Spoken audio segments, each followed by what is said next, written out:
What's going on, everybody? On My X, episode number 16 coming at you.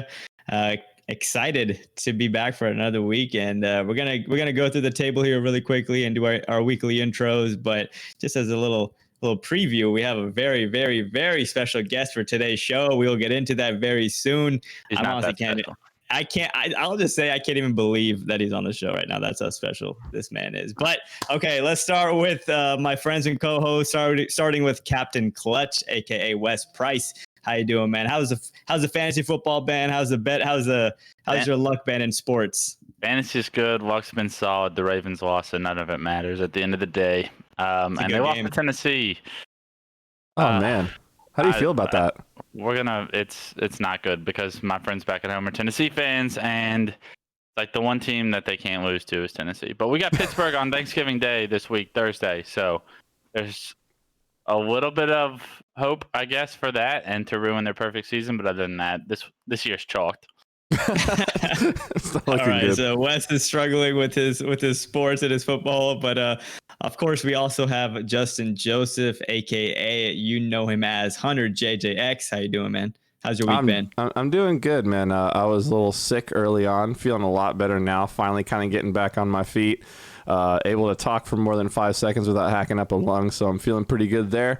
Lots of crazy things going on in the NBA right now. You know, the big trades and everything that's going on. Mm-hmm. Obviously, basketball is my sport, so I've been keeping tabs on that.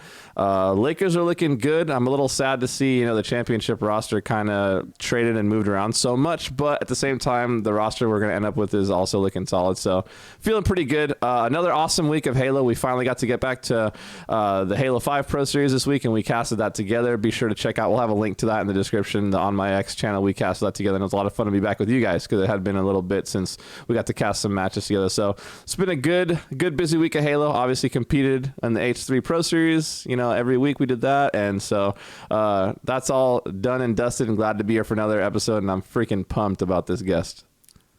Yeah. So quick recap in case anyone was wondering. My week was good too. Same old. We had no, we're good. We can skip this part. All right, so we'll just move on. It was the same stuff. All right, we had some Halo. We'll talk about it. But what I really want to get into. Yo, time out. Can we look at FaZe's dog on the bed real quick? This man is freaking out right now. Okay, don't worry about him. But I want to introduce a very, very special Silo. Come on. Okay, I want to intro a very, very special guest. He's the crowd. He's giving us hype. Okay, he is the guest. This man is a pioneer in what we call esports. He is arguably one of the most influential people that has shaped the culture in gaming we know today. Multiple-time champion, the historic, the man, the myth, the legend. Walshy is on the show today. Dave Walsh, how are you doing, my man? I'm doing well, and I am perfect for this show as well because it's called On My X, and later on the years, I would tell people there's at least one right on my X, and come over there and finish them off. I at least got a couple good shots in there. Doing work, man. Hell yeah. Dave, well, before we get into some questions, I'm sure the conversation will definitely steer into some old school topics and stories. But I just want to ask you, what have you been up to in the past few days? How is the unfortunate pandemic? Everyone's been their schedules have been switched around a lot. So what has your day-to-day been like kind of in these times, and what have you been focusing on? Yeah, day-to-day, it's been more or less the same. I got more fortunate timing with adopting a couple kittens in February, so that's been perfect and fun to see them grow up every day and just get done with some meetings and go play with them and whatnot. Mm-hmm. Day to day though, it's just kind of long days working. I figured things would slow down a bit more and I could sneak in some more games during the workday and stuff, but that hasn't been the case. I got back into streaming a bit, so I think over the last 4 or 5 years, I did not stream at all. And then, now that I've been stuck at home every day, I've been jumping on at least a couple days a week. I think early on when I got my PC all set up and ready to go, I was doing it maybe 4-ish days a week, but 2 days feels about right for me. And yeah, I guess I think I can speak for all of us when I say we've all been enjoying those streams. I mean, to see you on and see you kind of engaging with the community and stuff has been super cool. Amazing. I gotta give a quick shout out. Obviously, Wes, Faisal, everyone. Wes, you've done an amazing job of bringing on some incredible guests, and we've had some awesome guests on the show. But for me, I'm kind of like, dang, it's about damn time we got like an OG, a guy from way back when on the show. The grassroots era. Pioneer, man. Absolutely. Pioneer. So I gotta personally thank you. Any of these. I was just about to say, Goofy and Hunter both gave some kind words. How excited the guest got. That part must have gotten cut out, Clutch. Can you say how excited you are for today's guest? I missed roll 2 already. Yeah, so typically what we'll do is... Yeah, go ahead, Wes. Sorry. In all seriousness, Dave, I know how big of a jokester you are. I try not to give you praise because I've had to sit next to you through too much of the praise you've received through the years up until this point. So I know how much you get. I'm not going to compliment you to your face. So This is virtual, though. This is virtual. No. We're not giving him any ammo at all. For the future. Dave is one of the funniest people I've ever met through esports and Halo, though. So I will say, probably one of the best sense of humor. So it's going to be a good show for him here. So let's kick this thing off. Dad jokes, hopefully. I know Dave's got them locked and loaded, all the dad jokes. And me being a new dad, they really resonate with me. So, typically what we'll do, Dave, is we'll kind of go around the horn and everyone will kind of ask you a question. We'll jump into some fun stories. So, Wes, do you have a question that you're ready to ask Dave right off the rip? Well, we'll start with something Halo related, and then we'll get into something else. Shenanigans. Yeah, some shenanigans, I guess. So I want to take us back to when you picked up StrongSide, and I was like pretty new to the scene. I was not a professional player, and at the time, kind of as a fan, I was like, "Ooh, they're picking up this StrongSide guy. He's from Carbon. He's pretty solid." With StrongSide, when you picked him up, was he like how he is now? Or did you kind of like mold him? Because I feel like he's such a character that you had to have known who you were picking up and whatnot. So I want to know about kind of baby side and I guess 16-year-old side or however old he was. And tell us how that was adding him onto the team and what he kind of brought to the final boss at the time. Oh my God. Yeah, I mean, to a small degree, I knew what we were getting into, but at the end of the day, I did not know what I was getting into. Logic going into picking up something like StrongSide is as we were making, we were planning our team shift even towards the end of the season. We wanted to finish out the season with the roster we had, and we were planning a shift in the 2007 season. One of our biggest concerns or gripes with our previous teammate Sane was that he was just not on in gaming. We felt like if he was committed and dedicated, we would still have been dominating. And even before us having lost the tournament, it was a big concern of ours because even though we were ahead and winning, we wanted to keep that lead. You want to keep that gap because people can catch up at any time. You give them opportunity and they will close that gap and surpass you, just like Carbon did. And so someone like StrongSide, as we all know, is notorious for being a grinder, a gamer. Every single time I was online, StrongSide was online and playing. Every time I was offline, I'm sure StrongSide was online and playing. He was, he checked that box. He checked that box, circled that box, filled in that box. However you wanna count that box being filled. StrongSide did it. And then one big part for us too is, myself and the Ogres and Sane, we're all like great friends. We figure one of the key components to success is also the friendship and the time that you spend in there. And so times that we had hung out with StrongSide before, or he had come out to like an early Halo 1 Winter Wonderland over at StrongSide or over at the Ogre's place. And, it was just a blast to hang out with outside. Now, at that time back then, he did not feel empowered to pull off the shenanigans and BS that he did. As he later he got comfortable. Evolved or morphed into this final boss StrongSide. But back then it's just StrongSide. Now, when final boss StrongSide came about, that's the StrongSide that, I'd wake up, like go out to run out and grab like food for us or something like that, and there's marshmallows in my shoes, and I'm just like, God damn it, StrongSide. Can a man just put in his shoes without fear for a second that he's gonna get pranked? Or like I said before, StrongSide's always up in gaming. later on in our land, StrongSide was always up in game into the wee hours of the night. And then as I go down, getting ready to like scrim with our teams, we're like, all right, 7 of us are here. Where is StrongSide? And StrongSide is dead asleep to the point where like you could like try to drag him out of the bed and he like won't wake up. And I'm just like, all right, guys, I don't know any other way how to say this. I know 4 of you flew in from across the country. It's gonna be a couple hours. It's gonna be a few hours. Just gotta let him recharge, and we'll be good to game. But like I said, I had an inkling of knowing I was getting into a strong side, but it got taken to a whole new level once he felt empowered to do so. He had landed kind of in that spot, right? Yeah, it makes you wish. Like it makes me wish that back in what I call the amazing times in like Halo's history, I am very hopeful there's a lot more to come, and we've been fortunate that Halo's had such a long history. But it makes me wish that back then when Side and Walshy and the Ogres were all landing back in the day, it makes me wish they were like YouTube was bigger back then, and like the idea of like making vlogs or basically just capturing the moment more. And maybe in a way it's more special that they have these memories and these stories, and when you hear them, for example, we're going to get into some of them with Walshy, and it'll be a lot of stuff we've never even heard of or knew about. But I really wish back in those times, we had more streaming and more YouTube and stuff like that.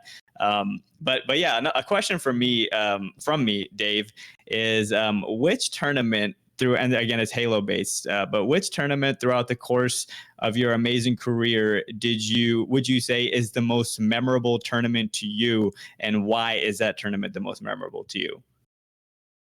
I have to narrow it down to 1 out of 3, and so I'll quickly gloss over the 3. But either my very first tournament win, like is in 1v1, that would have been AGP 3, and that was just kind of a really special feeling coming out of nowhere, really, and like being able to claim I'm the best 1v1 or free for all player out there in Halo 1. So that was like 2003 at I want to say it was in Tennessee. I was 12. Is that 17 or 18 people? Oh my god! Was this at a GameStop? Jokes aside, I think there was around 300-ish. 300-ish. Oh, hey, Dave was a bad man. Yeah, show what's up, bro. Show us up quick, dude. He's like, oh, shoot, okay. Hey, I know. Let's see. Second one would be like Chicago 2005. Now, the reason this one is special is because it is related to Halo, but like right before the tournament started, there was I was also competing in a Battlefield tournament the same weekend. Like I'd won a GameStop tournament, and they're like, "Hey, you got to play your regional qualifier this date." And I was like, "All right, well, I guess I'm gonna go play this regional qualifier this date." And I ended up winning a Dodge Charger SRT8, and then went straight from GameStop over to the MLG venue. So I won like a literally $40,000 plus car, went straight to the MLG tournament, and then placed top 8 in the free for all with no Halo warm up, and then we won the 4v4 that weekend. So like that's a pretty that's a rad weekend, man. That's a rad weekend. And then the third one, and I would say my most proud moment has to be the Vegas 07 Nationals, where like to me that cemented us as the greatest Halo 2 team ever. I think even had we not won that tournament, there would have still we would still have been considered the best. However, there would have been like maybe some small room for argument or asterisks out there being like, oh, well, they didn't win this most pivotal or like largest tournament at the very end of its career. But we won that in such dominating fashion. Didn't drop a single game. Wait, excuse what? Is that a shot? Is that a shot? Were those shots fired? Not really. I think it's just facts. I mean, you know what you just did there? What did I just do? To Splice won 2018 Worlds. Oh, I wasn't even considering that. Is Dave claiming to be the greatest Halo? Is he? No, he said Halo 2 team. He said Halo 2 team. I know, but then he said, I don't want there to be any questions of a doubt. Like we lost the biggest tournament at the end of the game. Oh, I see what you're saying. Technically, Tox lost the biggest tournament at the end of the year. He's talking about how in the end of Halo 5, that Tox team that everyone was saying was so dominant, lost at the very end. And because of that, there were the questions about, hey, were they really the best Halo 5 team? That question. I mean, all I know is that for Final Boss, there's no question, right? There's no question. Not a game dropped. to Dave's point, 2007, that championship. Yeah, Dave, sorry. But yeah, why? So what about that tournament? Obviously, like you were kind of explaining it. But what did that mean to you and your team kind of being able to close out 07 in the way you did? And kind of like, what are some of the conversations y'all had afterwards? Like, once you accomplish this feat, like, what do you say to each other, Yeah, I mean, it was just, the moment of bliss. It's kind of like, all right, you like close that chapter. We knew we had work ahead of us after that, with Halo 3 coming out, but it's one of those like few breathing moments you have in competitive gaming, because as far as competitive gaming goes, if you're not grinding or getting returns, even if they're diminishing returns, like you aren't improving or growing in so many cases. And so that's always been one difficult part of the discipline, is that very infrequently can you be like, yep, I'm just going to take off 2 to 4 weeks and go do whatever vacation and take time off. Like, that's time that you're falling behind or people are getting ahead. And so during that time, it was like, all right, yeah, we won this tournament. It meant a lot to us because the year prior we lost, a year that we were expected to win. And so it answered those questions of doubt. It cemented us as, hey, yeah, we had a hiccup or lost the tournaments in 2006, and we did drop a couple events in 2007. But the whole point being is there was no doubt that we commanded a dominating tournament, walked down the biggest tournament of the year, and it just felt like a great close to Halo 2 for me. Yeah, I remember being there at that Vegas event, and like kind of the moment, like you can't really put in the words what that moment was like, to see a team come through and obviously take nationals without dropping a game, just the atmosphere and everyone that was like rallying behind you guys. Like, and it was just a cool moment to cap off, in my opinion, obviously some of the most fun years of competing I've ever had by far, that Halo 2 kind of ride. And so, yeah, obviously well played to you guys. I mean, to not drop a game in nationals, that's when everyone's supposed to be playing at their absolute best. And you guys showed that you guys at your best was just, ahead above everybody else. So my question, a little bit more on the fun side, we talked about, you briefly mentioned the strong side, marshmallow stuff. And I've actually had this in my head that I was going to ask. That's just the beginning of it. I mean, like, all right, anytime if you got up and had to go to the bathroom, grab a snack, grab a water, one of many things would have been changed, whether it's your sensitivity would be off by just one. Not noticeable enough to the point where like, oh man, I'm just, either a little slower, a little faster, but like, off by one, or with the old Astro headsets, or with even the audio going to the TV, the red and white audio cords would be switched. So you'd have sound coming out of your right that should be coming out of your left. And so like, it's just enough, like the small little tweaks that just throw you off. And so I could go on all day, but go on. My question is, and I'm planning on asking this to every single member of FB that comes on the show to get the difference in opinions. But my question is kind of a mini two-parter. It's what to you is your most memorable kind of LAN maybe moment, maybe like a prank or otherwise that happened behind the scenes that stands out to you in your head? And the second part to that question is, who was the best pranker on FB? Oh, I'll answer those in reverse order. I mean, best pranker on FB is StrongSide. Like, he's unmatched, I think. I think as far as like trolls, yeah, as far as trolls in the world, I think it's like Sacha Baron Cohen and then StrongSide second. And he's like, and StrongSide's such a subtle troll too, That's what he's always up to no good. There's never like a moment where you can just sit down at a dinner table and be like, he's not thinking about how can I attack this person. It's right. Just like, it's a moment of like, you can't relax. Like, and so it's just, you always have to be on edge. There's just something wrong. Like, I remember, oh my God, there's so many things. Like, went to a Halo tournament, like, we were sharing a room, and I remember, like, I was like, all right, I had to wake up in the middle of the night, go to the bathroom. As I'm going back in, like, to my bed, StrongSide's hands come out from, like, outside the doorway of the hallway of the bathroom, and like grabs my ankles, and I like, my heart's racing as he grabs me and goes, and I'm just like, all right, sweet dude, not gonna be able to fall asleep now. I'm real glad that my resting heart rate went from 52 to 117. And, sweet, this is gonna be great for the cast tomorrow. Can't wait to look tired on camera. So like, gosh, there's that. What else has StrongSide done? Let's see.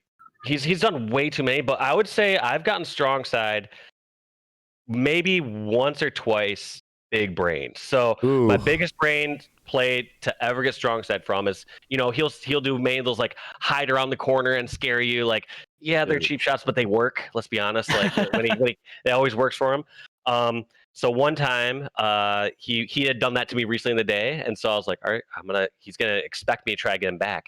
And so I did. I took off, like he went to the bathroom at this convention center. I took off my shoes, like had him just barely outside of the view to the opposite side, and then strong side like sees it. He goes around the corner, and he's like, and then I jump behind, like, you idiot! I got you so good. And so switch. Yeah, the bait and switch. So you can sometimes reverse them like that. The one prank that I will never forgive my friend for, because I wanted to go through this and he convinced me we shouldn't, was I flew out to StrongSide's place as a surprise for New Year's. Me, Flame Sword, and Zach Weigel, who's the founder of Gamers Outreach.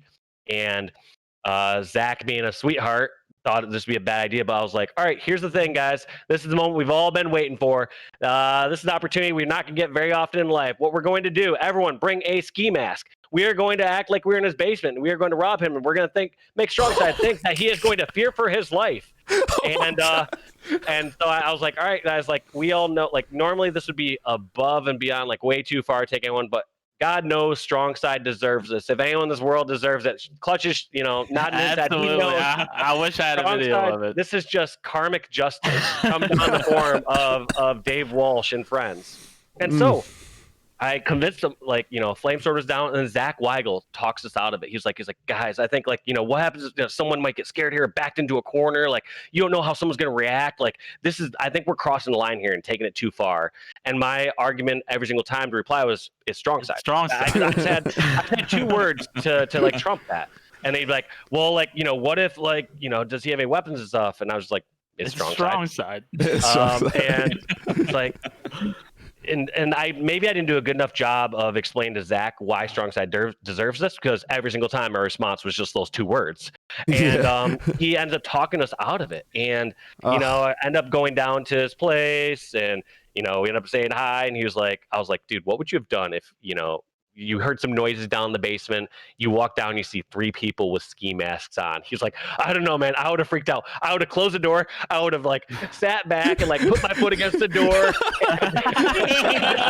down there. And I was like, oh my God, we missed the moment where StrongSide just screaming for mercy and help as he has his foot barricading the basement door. How did we lose on this opportunity in life? And so, I view this as a very big missed opportunity, or a chance for the next time somebody tries to go and rob StrongSide in real life, they are going to be in for a treat as StrongSide comes down confident, like, yep, real good one, Walsh. Oh, sure, yep, that gun looks real. But yeah, that's probably one of my greatest regrets in life, is not doing it for the whole time. I had to ask that question about the pranks because I obviously was a bit young. I never got to attend one of these like legendary FB lands. You guys used to have like the top secret, no one knew about them kind of lands, but I only got to hear the stories through the grapevines of like, Frosty and my friends that were going. And basically what they said to me was that going to an FB land, not only were you assaulted in game, but you were also assaulted mentally and physically out of the game. They were trying to break you down as much as possible throughout every day of the land to the point where you would break. So yeah, pretty awesome to hear some of those inside behind the scenes kind of stories. And it's cool to know also that even his own teammates weren't safe, from StrongSide, and that you guys were all on guard at all times. No one is safe from StrongSide. So go ahead, Wes. You can take it away. I feel like, correct me if I'm wrong, and I could just be thinking of something else, but I was talking to Defy not too long ago, and we were just talking about stories. And of course, him being fairly close with y'all back then, he's seen a lot, and on those ends, he told me about a toilet paper story. Do you recall this at all? I do. It's pretty funny. What is this story? So let's see. If this one I recall correctly, basically, like, StrongSide did have some more elaborate and practical pranks. Other ones were, it's just like StrongSide stopped over at Spencer's and grabbed like 5 of these like prank things or whatever that would just, I think he had one of those prank pens that would electrocute you if you tapped it down. It's the little things with those little things in life. He actually hit Mike Sepso, like co-founder of MLG with that one point where he's like, hey, can you check this out? And like he was like, the dude hit it and didn't know it registered and then did it again because he's like, this does not compute that this random kid is handing me something that's shocking me. So like, I'll preface by saying that, StrongSide would go like Spencer's grab just random prank stuff like that. One of them that they had there was like prank toilet paper where I guess all the plies are just glued together. And so what happens is like you can't really get a square off. It just gets a little strip of toilet paper. And so StrongSide, of course, takes that way too far. He puts that in there and then he's like, I'm gonna also take out all the toilet paper from there. And so I at least knew, I was like, all right, if I need to use the bathroom, I'm definitely gonna use the upstairs one. But like we all kept waiting, just knowing that was going down. We're just like, all right, like some point someone's gonna go down to that downstairs bathroom. Gonna take longer than they should. They're gonna come out probably not too happy. And did you know about this at the time? Like, did he tell people in the house that he was doing this? He told, I don't know who he all told, but I knew that was going down. Brain too big. You would not be caught off guard by that. I was like, you should definitely leave a roll in there. It's like, and he took it a little too far and left it, did not leave anything in there. Didn't take Walsh's advice. Per usual.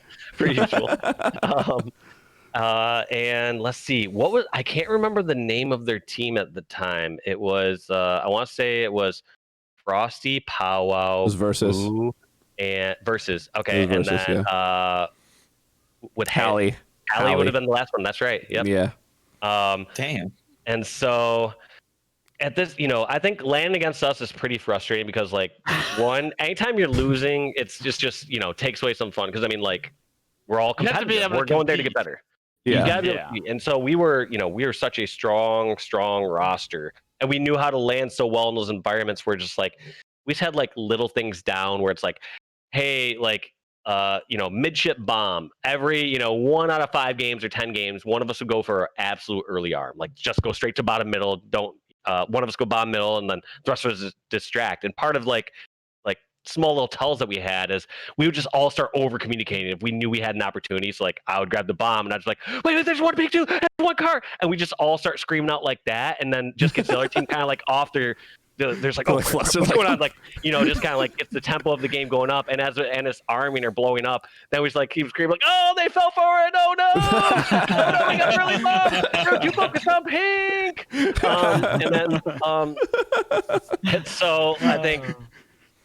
I don't think we could say we were very, very conducive some of the times to the other teams' like cohesiveness as to, their team bonding and how it should be helping them out. So I just remember one of the times happening like that. I believe this was also post one of them maybe fallen victim to the toilet paper prank, and a couple members of the team actually getting up and getting ready to maybe get a little physical, and we're like, hey, break it up, we still got one more bomb to go. Or hey, we got to finish this best of 11, then you guys can fight.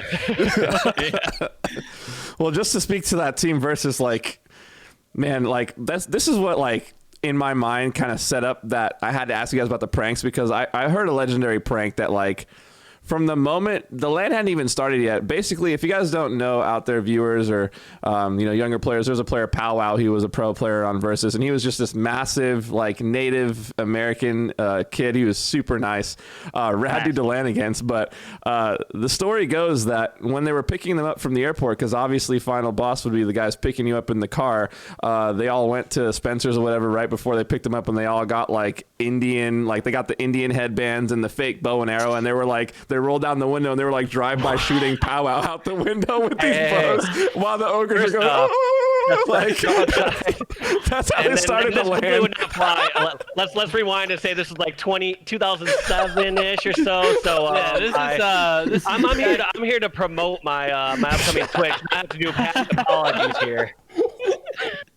So that's like the first story I ever heard about you guys at LAN. Different it world. Absolutely was, so just insane, man. But on the other side of things, you guys, I can say for myself personally, it was like when when Mike and yourself as well, Dave, when you guys, started inviting me into those lobbies, it was like the moment of like, man, like, I'm able to learn and grow so much, and you guys would take the time to like say stuff to me like that and to help grow me as a player when I was up and coming. And that always stood out to me, the fact that you guys would never shy away from helping like the young guy. And was that something that like for you growing up that you were like intentional about, like, hey, like in the position I'm in, I want to make sure I'm being a role model and helping players along their journey? I think I always wanted to be intentional about being a role model. I think when it comes to teaching others, if when the opportunities present themselves, or if I felt like somebody's like willing to hear advice or talk about stuff, I would absolutely always reach out. I think there was also a part of me that was clearly very focused on like my team's growth. So I think there was some times too where it's like maybe I'm not going as in depth as I probably could. And I mean that might be a selfish competitive tactic, obviously, like not giving full details on certain strategies, but same time too, I think the growth of the scene was always incredibly important to me. I think I always realized that as I was going through these tournaments and stuff, like where it's like, wow, I'm pretty fortunate to be able to do this for a living, and to have like these people support me. So like on one hand, I always want to see like the scene keep growing. Two, always wanted to make that time for any sort of fans or supporters at the events. Like I would always make sure that, if anyone wanted like a picture, I would always make myself available. I would always be on the floor, outside of matches, outside of times, because those are like the memories that people ideally takes away from a tournament or event, and they just get to say like, oh wow, yeah, like I had a fun time this event. I got to meet these pros. They talked to me about this, and I think that was truly like one of the foundational pieces of what enabled us to do what we do. Like I said, it's like all those fans, viewers, supporters, and if they weren't having good times at events, or we didn't see like a good entry level or foundation for that scene, I think you would start to see that crumble. And I do think not to get too deep here, I do think some of those pieces or paths were removed in future years and future Halos, and I do think we saw some of that foundation get shaken. And so without going way too deep in this, like stuff like free for all, I felt like free for all was something so incredibly unique to Halo that you don't see in any other scenes like done to the level that we did. Like Halo free for all was a part of the main tournament. It was heated your team. Every single top pro played it, and people understood that if you could get to the very top in free for all, you would get noticed. Plain and simple. If your shot was good, people would be like, oh wow, like guess what? 15 of the top 16 people are already on top 4 teams or top 8 teams, and they'd be like, who's this Pistola here in 2005? This person clearly has some skill. Cloud, Soviet. Exactly. Yeah, and so, and like I said, I viewed like I said, sort of like those foundational pieces, those support pillars of Halo, being the fandom, being stuff like entry routes for individuals to compete. And like I said, I think Halo's done that better than in the past than most other games I could name. Because if you think about it, if you try to grind to get to the very top at something like Counter-Strike or League of Legends, and a lot of these different things, it's really tough path to get noticed. Whereas Halo, it's like, guess what? Every other top pro is playing this. Every other top pro is placing high in this.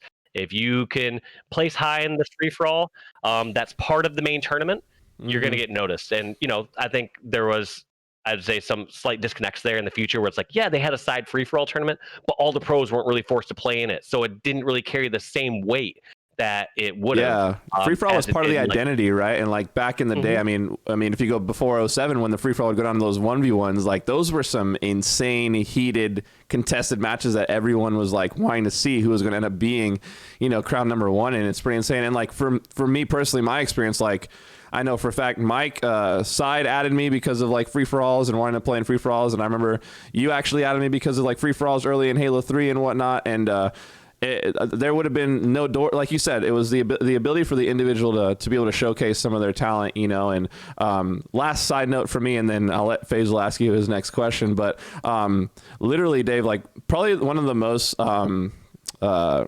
memorable moments for me, like as a competitor ever, and it probably seemed like nothing at all to you guys, so small, but early on in 2008 when Halo 3 was first coming out, I remember there was a night where we were playing free for alls, whatever, and like you had added me because we were grinding or whatever. And then that same night, Side took off or whatever, and like you invited me to play matchmaking later on that night. And like I joined the party. I was like, well, Walshy's invited me, I'm joining the party quick. And I jump in there and it's you, Ogre 1 and Ogre 2. And I was like, I got to play like 2 hours basically like with FB around me. And I was like, this is what Side gets to experience, like, you know, regular, like just not, I don't have to do anything. These games are just so easy, you know what I mean? And that was one of those times I was like, man, dude, like I got to spend like a night playing Halo, you know, with the legends. And so, yeah, I just want to say thank you, obviously, for that experience. Go ahead, Faisal. I know you probably got more on the brain you want to ask the man here. Yeah, no, mostly I'm sitting here enjoying the conversation because honestly, a lot of the stories and the tournaments that we're discussing are before my time. Like, so I came into Halo, I don't even own an Xbox 360 until like kind of a year into Halo 3's lifespan. And then I got really, really addicted, and Halo 3 was, you know, my games from 2009 onward. So I've been enjoying listening to these conversations. But Dave, my question, I guess, is predicated around the transition from having the career you had in professional competitive Halo, and then transitioning out and kind of starting to do more behind the desk kinds of roles in esports. And I wanted to basically pick your brain on how that process was. So transitioning out, like, did you have any specific thing in mind when you were transitioning from your professional gaming career towards like a commentary analyst and just making content? I know you had like you've made some brands and you've had Red Bull sponsors. So what was your mindset transitioning out of competing, and were you nervous about like stopping to compete? Were you excited about the prospects after competing? Just speak a little bit on your mindset when you decided you wanted to step away from competitive gaming and start branching out.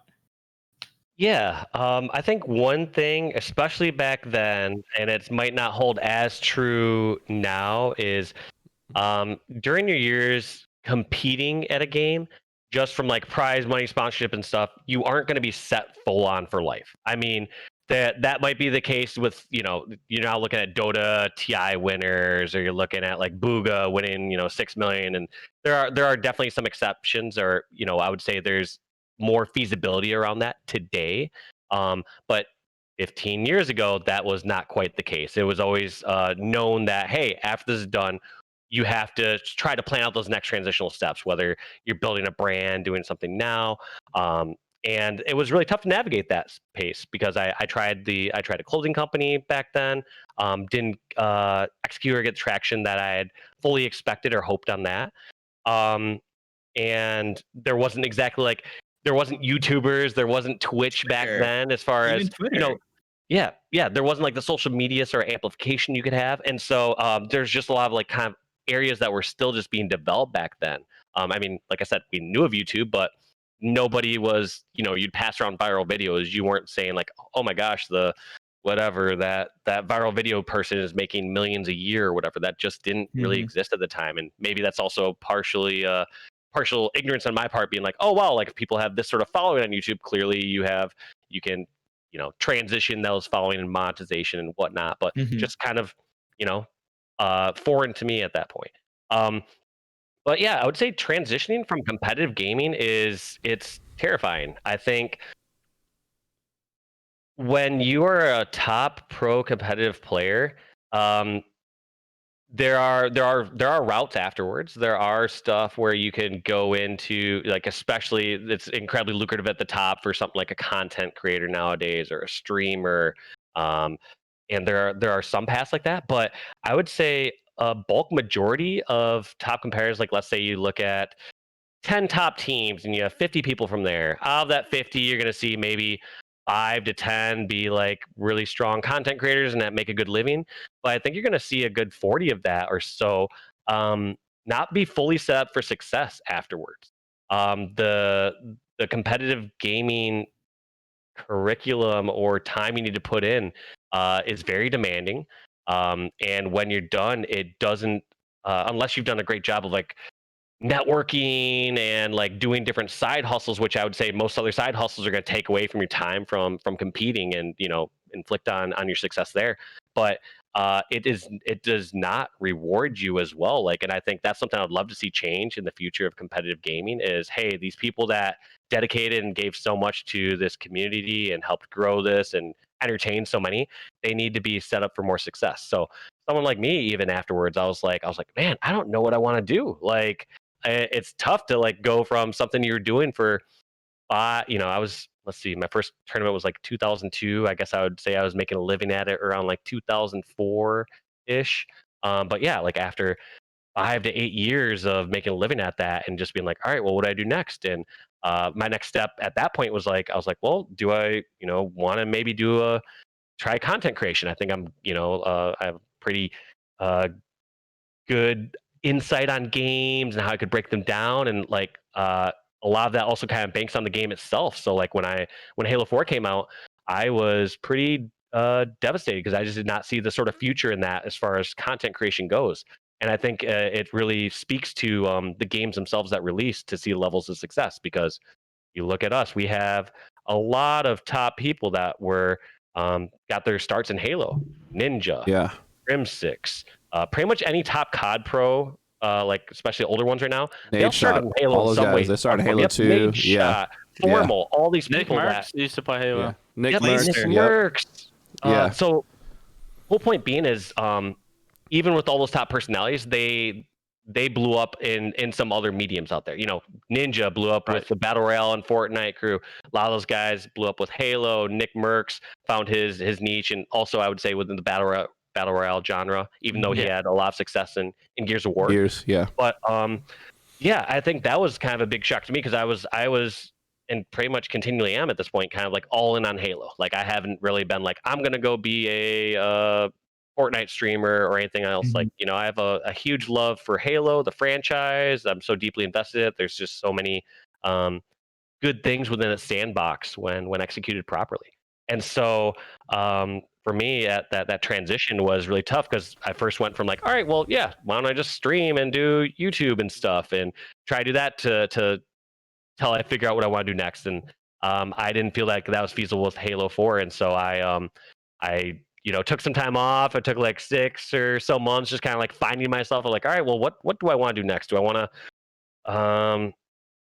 do I want to try to be like a brand ambassador, like, run brand partnerships at a company? Do I want to get into game dev? And I kind of settled on wanting to try the game development path. So I think partially due to like really noticing that that effect that a good game or a like an average game could have on a competitive ecosystem, because I'm just so passionate about competitive Halo and competitive gaming. And so I went back and I got a degree in software engineering, because I wanted to understand how things work on the back end, so that if I'm making suggestions, I can actually be like, hey, actually, let's make this change to the player. When let's say adjusting the damage on on a weapon, I could be like, all right, well, you can break that down in many ways. You could say, all right, if this weapon is too powerful, we can affect its rate of fire. We can affect the damage per bullet. We can affect the clip. Just be able to break that down and knowing what my tweakable values are, and just understand it more from just a heavy game fanatic. And so I did go into game development. I did that for a few years at a small studio out in Seattle. I wasn't super thrilled with my experience there.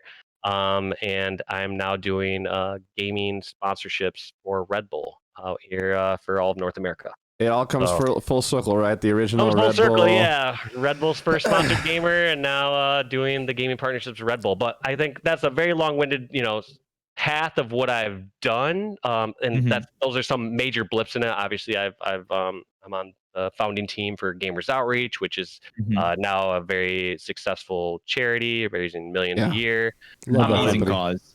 Amazing cause. Yeah. So really proud of the work that Gamers Outreach has been able to accomplish. Yeah, I keep seeing you guys posting up on my feed of like just the cool things you guys are doing around, and yeah, man, really, really rad to see you involved there. I'm like, man, it's great to see Dave, still involved in that, as well as obviously the Red Bull stuff. It's like, it makes perfect sense, I wanted to really, really quickly piggyback off of, Faisal's question and kind of ask you, for you personally, what was kind of the nail in the coffin, the moment where you knew that you were going to be stepping away from competing? Was it, something that happened over a long period of time, or was it like you knew in an instant that it was time? I think everyone knows when it starts to dwindle down a bit. Like, I think there are a few key factors. Like, one, for you to be successful, you have to have Halo and that competitive game be like your number one priority. And by that, it means like you should be looking forward to just like grinding even when it comes to like matchmaking every night or scrimming with your team. And that started to dwindle. I always told myself too, like when I'm not enjoying it, that's when I need to retire because with the enjoyment also I'm sure comes with your drive for practicing, your Mm-hmm. success in competitions. Like there's nobody that's winning tournaments like, oh yeah, I don't really care about the game too much. Like I guess I just play on the side or when it's convenient. It's like, no, they are uh dialed into that game. They are thinking about it outside when, if they're taking a day off to go out with friends instead of screaming that night, that should be more of the anomaly rather than the regularity. And so for me, it kind of got to this point where I was starting to take a few more. I was even prioritizing different brand opportunities where I would, unfortunately, this happened, I think, 2 different times. I was flying out like a couple weeks before to do like Microsoft promotional tours out in like Southeast Asia. Like we're talking 3 to 4 weeks before nationals. And if you ask somebody before, like, hey, can you take off 7 to 10 days before the biggest tournament of the year? Absolutely. Your not. answer should be absolutely not. Yes. And Yeah. and I think that even showcased my priorities because one, it was, it kind of broke down a couple ways for me. Like one, interest in the game, and also even economically, it was just like, all right, here's what I'm guaranteed for going and doing this Yeah. work versus you know, the very big uncertainty of nationals payouts, which could be anywhere from like $2,000 to $25,000 per person or Mhm. whatever it happens to be. So yeah, for me, it was just kind of like showing out an interest because it was like at that point, I think I had given up a lot of my years, younger years where you're maybe like going out and spending time with friends, like Mhm. late teens, early to mid 20s. And I was really more interested in that, like, get more chances to like go out. And I was like, all right, like, truthfully, there's times where I would much rather have gone and done like my bowling league rather than screaming that night. And that should be a very telling thing. Yeah. Yep. That also speaks to my age that I want to go do a bowling league with my friends. Yeah, No, yeah. definitely. I think Go ahead, Faisal. I was gonna say, I think you're totally right about that, Dave. And for you, you were just, especially at the time, we have to put it into perspective. Nowadays, the a lot of the top teams are sponsored by these big, multi-million-dollar organizations that give them like a monthly salary. So regardless of whether or not or how they place at tournaments, they're getting a set fixed income that they could write into their, their budget, and they know they're getting this much every month from that, from being a pro gamer, as compared to really just having to get your financial security from the tournaments themselves, not counting. I mean, you were probably the exception, and you and your team with having Red Bull and different sponsors. But I think you're right in saying like you understand when that time is coming, and you're naturally start finding interest in other places. And I think it's important to be able to recognize, what it's important to be able to recognize that and almost like pursue them and really dive into what your interests are wanting you to go towards. So I think it's interesting, and like all the stories you've broken down, and thankfully, thank you so much for going so in depth into like your thought process and how everything kind of went down, because almost everything you were telling me right now and telling us was information I wasn't even fully aware of, and it's just been a pleasure kind of hearing all that stuff. So Wes or Justin, I'm not sure if you all have any more questions, but yeah, go ahead, Wes. I'll let you go first, and then Yeah, I I got want one last question. now that we're kind of like wrapping it up, I'll start to say the one thing I think Dave does right. And The one thing. I can't wait to hear this one. You do one thing right. And I think you were definitely an example setter for me personally on my come up and my period of time to where I was a top 16 pro and I wasn't anything worth you like glancing at, to where I was an actual competitor against you for a couple of years at least. And there was always something I noticed was you talked about you tried to spend time at events, kind of walking around, giving autographs, giving pictures, having conversations with fans, no matter how big, how small, how relative they are. If it's their first event, if you see them every tournament, you really do go the extra mile. And I think that you kind of set that bar for me early in my career. And I think you're right on the fact that we continue to need that in our ecosystem to make it more welcoming, to make it more memorable, to make it more special for the people that are attending these events. So basically, want to say thank you for setting that example always. I mean, I know firsthand when we're working talent together at tournaments nowadays, I can't walk through a venue with you because I'm going to end up having to take 4 or 5 pictures of somebody in Dave Walsh. So, hey, can you take this? I always ask them. I'm like, hey, when you tag me on Twitter, can you also do the camera emoji tag Clutch as well? That'd be much. They get his username wrong. They would be tagging right. Wait, who is that? That's what I'll get. At Wes_Price with 2 E's on Instagram. Come on, hello. But every time I'm walking through the venue with Dave, it's like I swear, we're not going anywhere without getting stopped at least once. I mean, understandably so. You know, a conversation, an autograph, or a picture is like one of the things. And the fact that I've never seen Dave turn any of that down, even if he has no idea who this person is, and we got makeup in like 3 minutes because we got to be on camera in 10.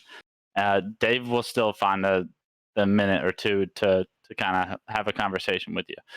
So Walsh, you truly are what we need in esports and what we need more of a symbol for future, hopefully, pros to come up and use as a role model. So thank you for that. Thank you for coming on the show, brother. Wow, Wes, that was really nice.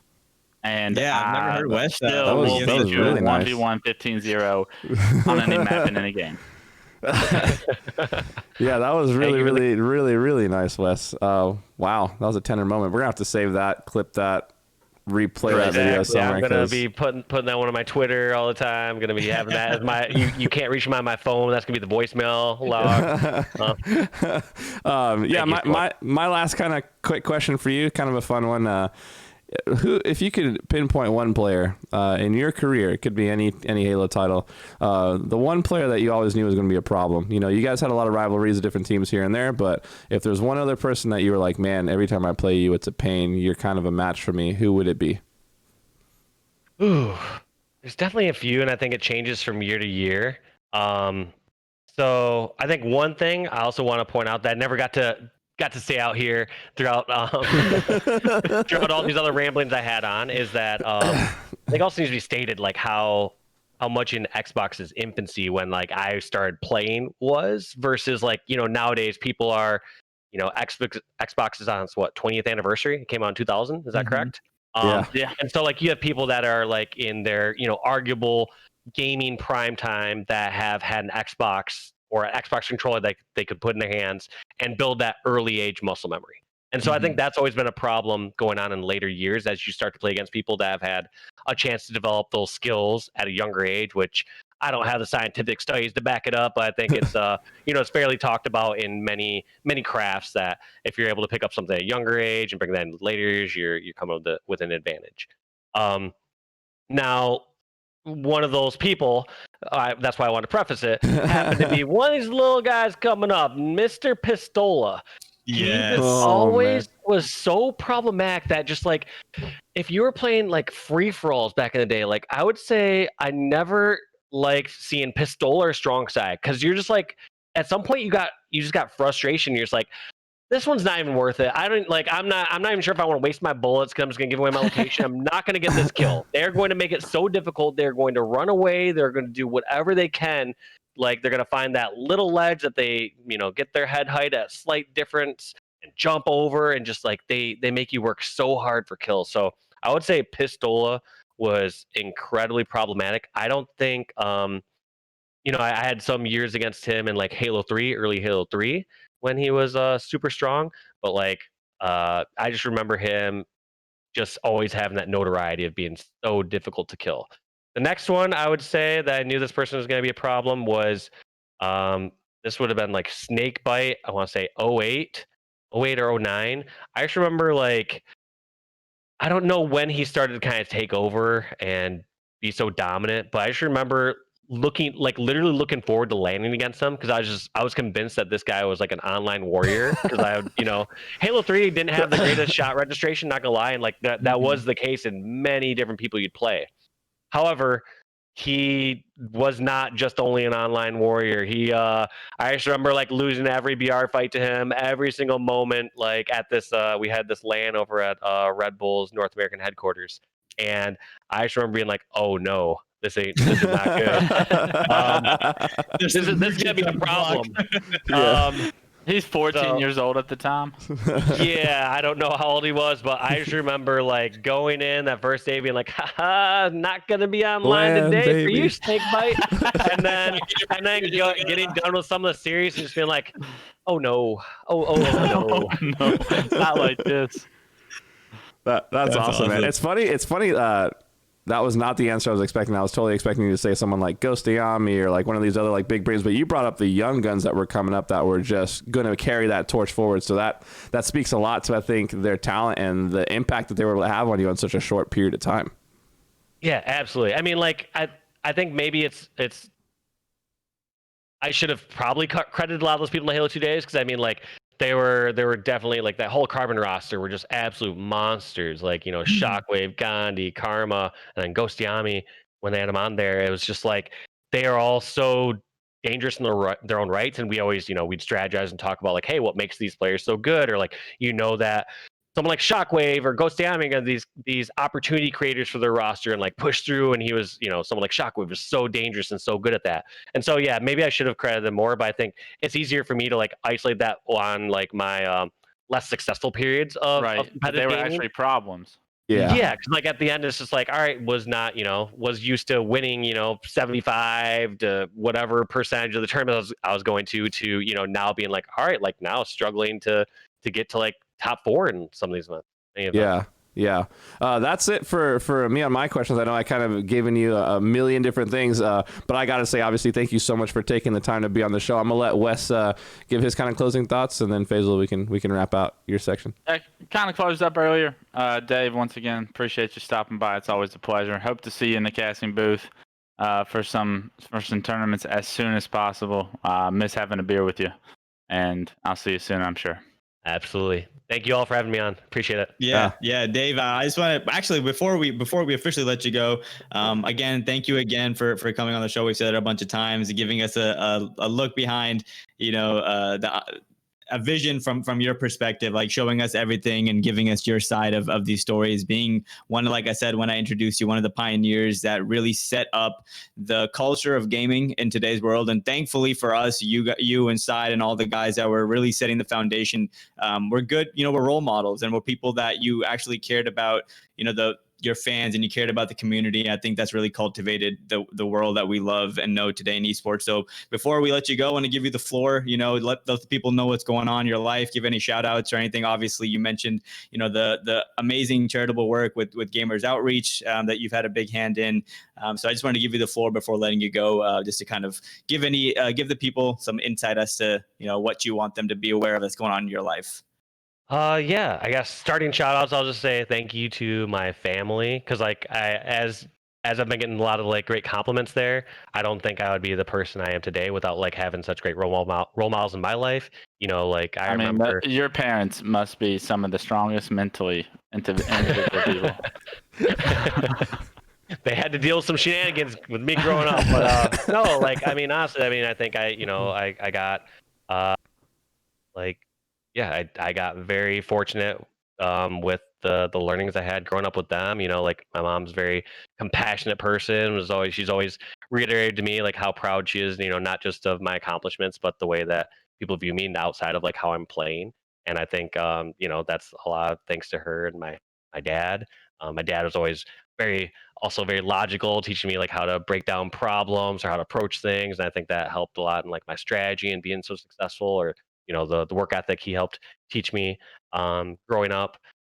So yeah, I don't think I've done a good enough job over all my years either, like shouting out my family. So on my X is one of the first ones I'm doing it, so I'm doing a poor job of giving credit there. Thanksgiving is coming up, so you start to think what you're thankful for, especially during this holiday time. season. Yeah. Absolutely. So I'll make sure to call them shortly after. It's a little too late tonight, but sometime in the next couple days, obviously on Thanksgiving as well, to reiterate that and say thank you. As far as what's else going on in my life, I'm streaming a couple days a week on twitch.tv/Walshy. Been playing a lot of Halo 3 hardcore, and then been getting big into chess. So I've been streaming that probably almost equal amount of time as Halo. So that's been a fun one to break down. So if anyone else is newer to chess and wants to join this journey with me, feel free to join the stream as we see how we can strategically break this down and understand how to play this thousands of years old game. I'll hop on and play against you here in the next couple of days.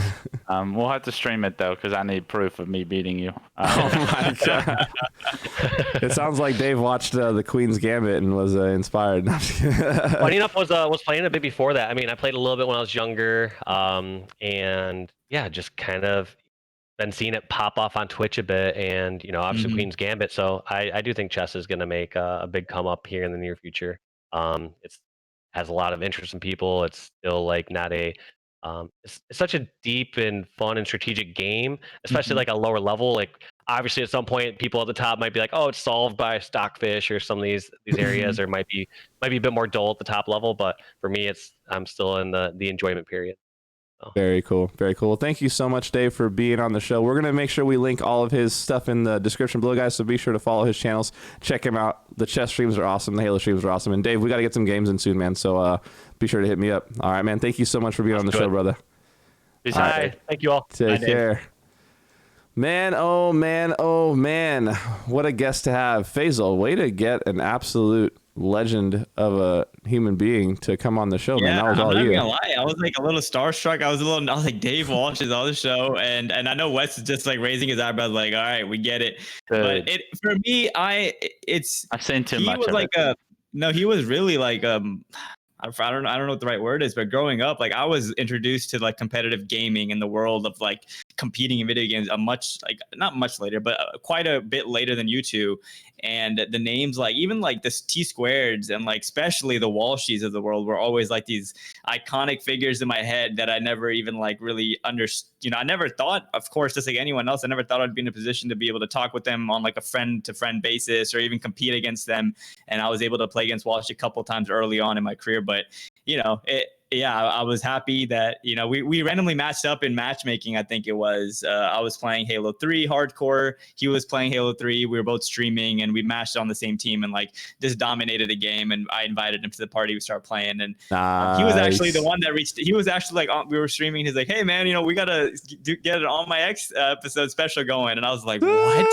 So I was like, yeah. So I started DMing him, and I wanted to make sure to get him on the show. And I'm so happy he was able to get on, and just, I shouldn't have expected anything else, but he really gave us like a dissected view of like every thought he was or every like answer he was giving. And that's just, Dave's brain can't help but really break things down to a T. So yeah, I think if we had like a Halo meta like podcast episode special, you could easily talk to Dave for like 4 or 5 hours about just specific meta things alone, and I think you nail it when you think of like the pantheon of like early esports athletes outside of like Walshy, you take game out of it, like Walshy's there, T-Squared is there, like these dudes are, they help, a lot of what esports players are experiencing now is built on their backs, so really rad to have him on the show. So way to go, Faisal, bringing that one down, dude. That was awesome. For sure. And I can't stress enough, like we said it to close out, his segment or that interview, but really appreciate, it's important for us to show appreciation to the people who set, the frameworks, the Walshies of the world, the clutches. Now imagine put him in. No, seriously, the clutches, of course, as well. Like, just the people that have been here from the start and really, and like someone like Walshy who was in like, on front of the camera kind of position and just setting good examples for people and like allowing families and people who have kids to go out to these tournaments to feel comfortable that, oh, this is the person they're promoting. Like it's someone who really sets a good example and really helps the bar. Yeah, and even if you can't quantify it necessarily, but it made a difference in a lot of people's lives that are competing today. And man, show the man Dave Walshy some love. Go on Twitter, follow him. Go on his stream. Subscribe, follow his stuff. Like show him some love because we want to make sure he's successful and he will be regardless. But he in whatever he does, and if he wants to start streaming more, we got to support that and just show him love. So yeah, we'll get into now. Justin, you can segue us into like a quick. We had some Halo competition. Yeah, we had some Halo. We had some Halo this week. Summarize all that. It's been cool. Obviously, Halo being back in full swing. We had a AH5 Pro Series and a Halo 3 MCC Pro Series. Halo 3 MCC Pro Series recap. Faisal and the boys, the Warriors, were not able to stop the repeat win from Lethal and Friends. You've let Ace win 2 tournaments in a row now in Halo 3. I have to get on.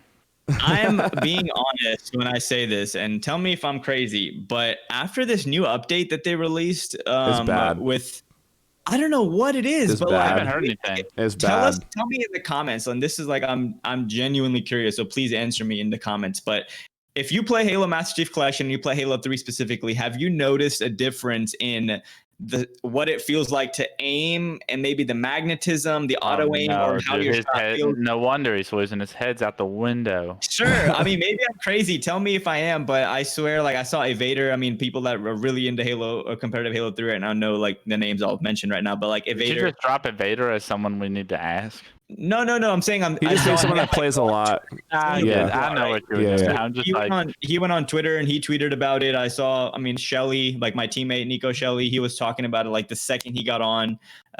So Justin, I wanted to ask you. I mean, I know Wes, you haven't played, but have you felt any difference? Yeah, with no, it's been bad. The biggest thing for me, the two biggest things actually, is like the dead zones have felt weird all of a sudden, and I thought I had those dialed, and then the registration is awful. Like the registration got really bad. I feel like as soon as the Xbox patch came out and crossplay came out, like the shots just were not hitting like they were before, and I don't know what that has to do with like the crossplay or whatever. And but yeah, the aimer definitely was not feeling the same this week for the tournament, but at the end of the day, everyone's playing with the same issues. So you know, obviously it's not I'm not to say that obviously that factors in, and yeah, it was a little disappointing that, you know, I didn't feel like, for me personally, I didn't feel like I played my best this tournament either. And like, we still, you know, had a crazy series against Lethal and those guys before you guys played them. You know, we ended up losing it. We lost a 3-1 where we lost like a 5-4 flag game where we were down 4-1, clawed back in, tied at 4-4, and then lost, like, you know, so, you know, those guys, it's not to be like they shouldn't win, because at the end of the day they win whether it's this patch, that patch, whatever. Those guys are all champs. But yeah, I was expecting. I was like, oh, Faisal will get him. Like whatever. Like we messed up. We couldn't take him down. Faisal will handle us in the finals, and then you guys went down to him too.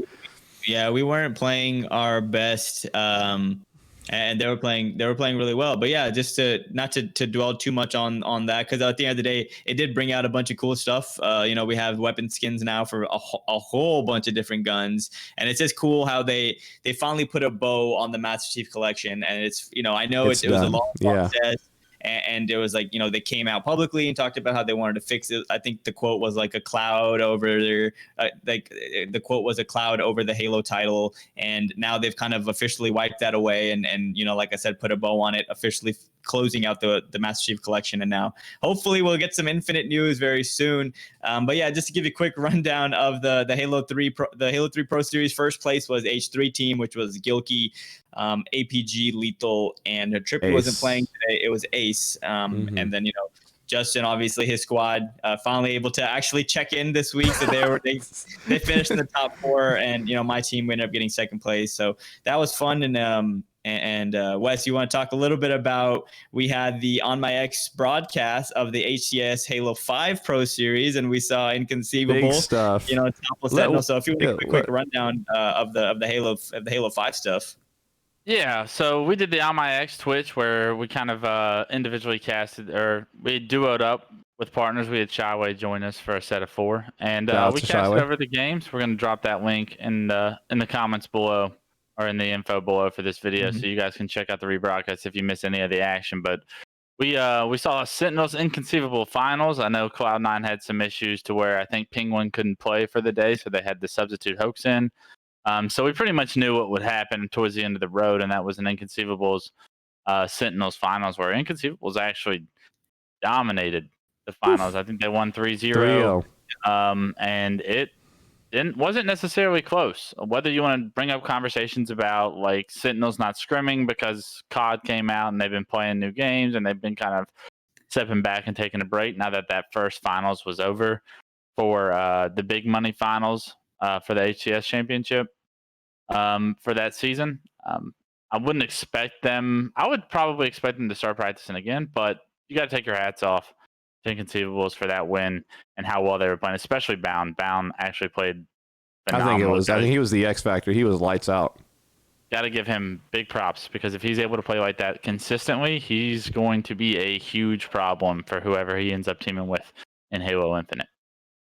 Yeah, it was definitely rad to jump on the broadcast. Like I said, shout out to Shyaway for jumping in. He's like, sorry, he's our resident Halo 5 expert, so having him on the broadcast is always fun. And it was a blast to get to cast with you guys again. But yeah, man, it was pretty shocking seeing Inconceivable come out. I think Wes and I both predicted that they would win in 3-1, but then they came out and did it in 3 games, done and dusted, and were able to call themselves champs. And so to see kind of Bound and Saiyan get that sort of win over Sentinels, I gotta imagine is great for their confidence, and knowing that they can in fact have that dominant of a performance. I think it'll be interesting to see how things go when Sentinels, starts to kick it back into the usual practice grind, right? Because that's always going to be a wake-up call when you get shocked like that. There were some interesting things that happened in pools. Some teams won pools or lost pools. That there was a Team 0 that came out and won a pool, taking down Flyers in the game 5 and ended up placing in the top 4. So there was some cool moments there. But we didn't see KC Pioneers play either, so unfortunately that 4th place kind of gatekeeper left the gate wide open, and we saw some teams kind of sneak into the top 4 there. And cool to see new talent as always. But yeah, I mean that was that Halo 5 tournament. Faisal, like what are your kind of closing thoughts on what we saw on Saturday? Yeah, I think you guys did a good job of breaking it down. I think, to me, I'm not going to put as much stock. At the end of the day, a victory is a victory. So by all means, congratulations to Inconceivable for winning the tournament. They were definitely the best team that day, and they totally deserved the win. But in saying that, I also understand that, number one, Cloud9 wasn't able to play with their full roster. And number 2, Sentinels, I don't want to even give them the excuse, but I can't help but I know the information, and that is that Snakebite literally was playing COD a lot, and Royal 2 was playing a lot of COD as well, like the new Cold War game. And they weren't playing like themselves. But at the end of the day, Inconceivable could have still made it close for them, and potentially maybe I even predicted Sentinels to win. So Inconceivable proved me wrong, and I was thinking in my head like, oh, even though they haven't played so much, they're so good, they're going to win. Inconceivable showed that's not the case. If you let your foot off the gas a little bit, these teams are right there, up there with them, and can surpass them and can beat them. So I think it's going to be a bit of a wake up call for Sentinels, and we'll see them a more practiced team and ready for the tournament coming into a weekend from this weekend, because it's going to, every 2 weeks we have the Pro Series. So I think we'll see Sentinels a little bit more practice and ready, and Cloud9 will be hopefully playing with their full roster. So it was a fun tournament. Like Wes said, check out the broadcast on my X, twitch.tv/onmyx show. We'll put it in the description. And I think that's pretty much summed it up, Justin, if you want to take us home. But it's been a great episode, man. 16, sweet 16. Woo! I can't believe what a journey it's been so far. 16 weeks in, and we got so much more to go. I can't wait till Infinite comes out, so hopefully this show starts popping even more. All the new community members will receive, I'm sure, inevitably when we get the brand new game. And I'm just excited about the future. And again, thank you so much to Dave Walsh for coming on today and just giving us an insight as far as what it looks like from the lens of a legend. So yeah, it's been great, man. Absolutely. Wrapping things up for episode 16. A buddy of mine this week, Rob the Turtle, said to me, he was like, you guys need to stop acting like you're so surprised to make it to the episode. He was like, you guys are always like, oh my gosh, we made it to 14, 15. And he said, you guys have just been crushing it and own that. So yeah, we're at episode 16, and we're going to be at episode 60 pretty soon before you know it. It is Thanksgiving week, so I got to throw in a little bit of my softness. Boys, Wes, Faisal, I'm super thankful for you guys and what we've been able to do here and consistently bring this content out. So couldn't do this without you guys, obviously. So make sure this week, guys, you guys hug your family, spend that family time, connect with those that you're thankful for, give them a call, show them that love. All right, guys, so let's wrap things up for episode 16. Wes, Clutch, let the people know where they can find you. You can find me on Twitter, West_Clutch. Just wanted to resemble those facts, right? It's Thanksgiving week. Trying to be reminding what we're thankful for, the community, the base of friendship and family that we have through Halo, and that Halo's kind of given us all. Thank you guys for the support on the On My X so far. Like we said, 16 episodes in, and it's nothing but love from everybody out there in the community paying attention, watching these things for us. So I hope you enjoy the content. Thankful for you guys as well. And I'll see you next week. Faisal. Let them know. Yeah, that's it for me, guys. Yeah, follow me. Find me on Twitch at twitch.tv/goofy. I stream essentially every single day, more towards the evening time, bringing you Halo 3 action. Sometimes me and Justin will be playing together. Hopefully we can get Wes on, play some games here and there, get some On My X matchmaking going, possibly. Woo! We'll see what's I did in just store. buy the new COD. Actually, I may be downloading streaming it as well, so maybe we can get some games in. I know you play with the big dogs. You got the Royal Twos on deck, and you got. Are those the big dogs? I feel like I'm better than those guys. Oh, you're the big dog. Okay, yeah. No, but yeah. So follow me on Twitch, guys, and at Twitter it's just G Goofy. And like these guys said, it's holiday season, so just be sure to reach out to the people that care for you and that mean something to you, and let them know that you appreciate them. And we'll see you guys next week for another episode. But until then, y'all stay safe. And again, happy holidays to everyone. Yes, sir. And you can find me, like Hunter_JJX on Twitter and Twitch, streaming every day. Early on in the day, some Halo, and then passing the torch usually to Goofy for the afternoon. He's got your afternoons handle. I got the mornings. We've got Halo content for you all day. Be sure to subscribe to the YouTube channel if you haven't already. Comment, tweet at us. Let us know who would you like to see on the show.